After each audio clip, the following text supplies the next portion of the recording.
به خدا قسم یاد میکنم خیر شر از طرف خداست. اولاد خدا میته، اولاد مرد و اولاد دختر خدا میته، شفا را خدا میته. به دروازه های دواخانه های مفسد مراجعه نکنین خواهرای عزیز. لیاز خدا و قرآن پیش میکنم در شما. به خدا از اینا چیزی ساخته نیست. اینا مفسدترین جامعه هستند، خطرناکترین جامعه هستند. متوجه باشین. کارت یک مفسدش میخوانم: کشیدن جادو، تداوی سرطان، کشایش بخت، کشایش کار، سقوط حمل، بستن جنیات. تو بد کردی.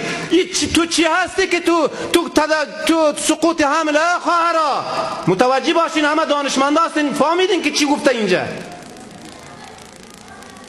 دشمن خدا رسول خدا از جادوگرا. یک روز عمر داشته باشم، نفس در جانم باشه، شهادت به من افتخار بزرگ است. در مقابل مفسدا مبارزه میکنم. میره خوب بشنوین از گوشتان. ولی توقعی ما، پیشنهاد ما از شما مادر و خواهرها، روی خدا را ببینین. به دروازه این نجسا نرین، به دروازه این مفسدا نرین. این تابلوها، این کارتا 80 روپیه از یک کارت. از این ریشی از این یک سعی کنین. چقدر از من ریشی هم زیاد دراز است.